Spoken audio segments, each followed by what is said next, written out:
Don't mind me, this is just Harry. This is just Harry in his Devastation flight. Oh no, it was Caption Freedom flight. See that smile on his face? We're meant to believe now that this was sadness. This was a forced event. He wasn't documenting it for the very moment that he wanted to sell his family's pain to the world, to Netflix. He wasn't creating content for that very day in how we see it still rolling out today. This is sadness. This is sadness. This is not happy. This is not happy Harry. This is just Harry doing his thing, being forced to flee as he still bashes the Queen to this very day because she was the one creating the rules back then. And she said no.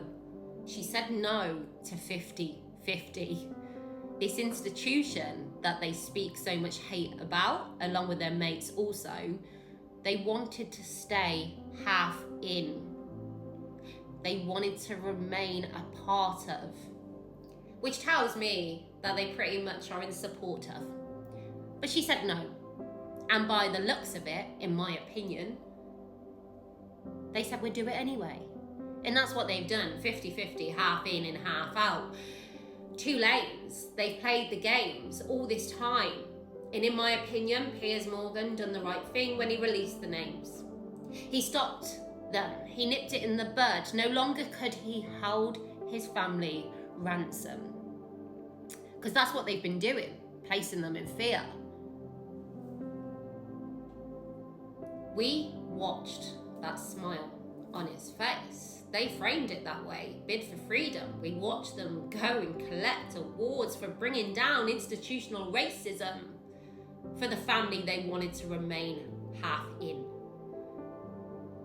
And we see her doing a, Vogue moment as she walks a parking lot near a bin, wearing a bracelet on her wrist, a gift from this family, this bad, horrible family, the ones who are under attack right now. And we see him in court speaking these words. Some more. Why should we pay for your security?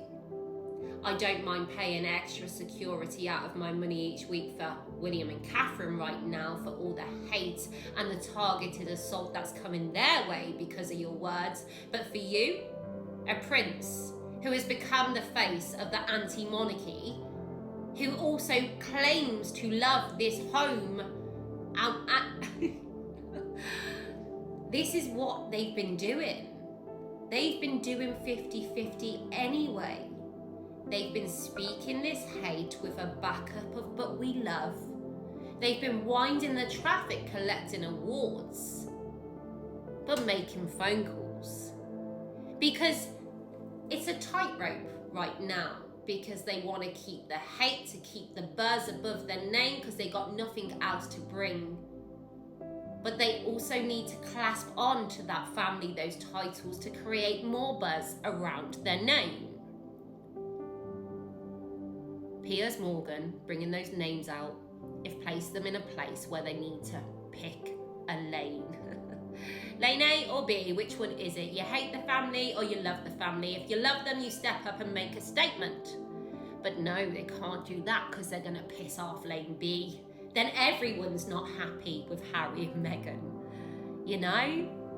And as we speak about freedom flight and we see these videos, of course, because he said he was forced to flee, and we've all watched on with Netflix and all the documentary where they've cashed in off their family's pain, all for their own gain.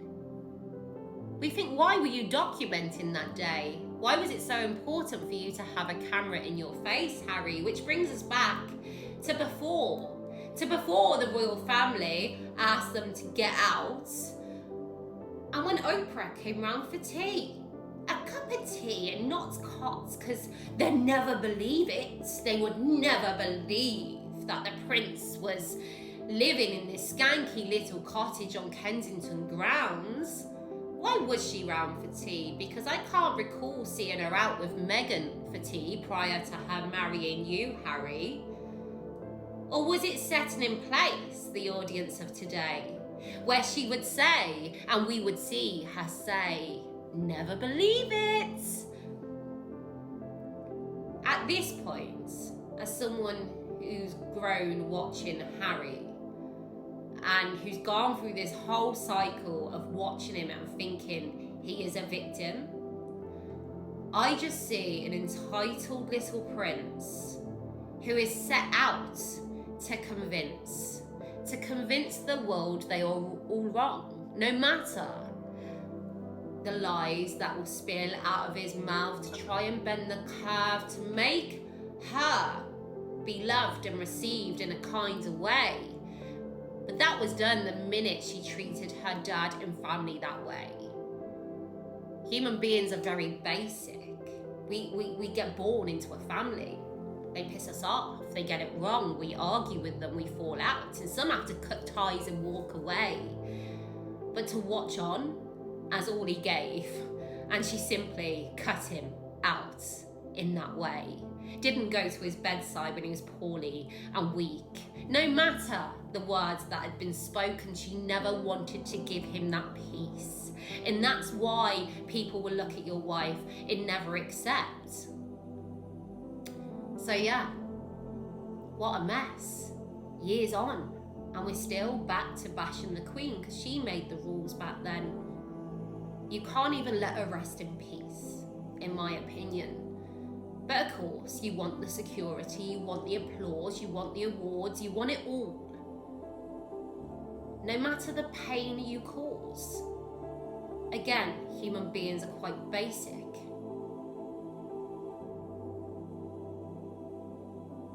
But all we see in you is a spoiled, entitled little prince who's navigated by his wife, who don't care about the pain he causes in the stamping of the feet to get what you want in order to place her on a stage. And the people simply say no. We're not playing your games. Piers Morgan's gave you a choice. You pick a lane. You stand by your family and you apologise. You show some remorse. You show some accountability. But as we've seen this week roll by, that's not a part of the course. You're still out here doing your thing. So don't be shocked, Harry, when people say, we don't want you to come back here. We don't want to pay for your security. You're no longer the Harry we thought you were.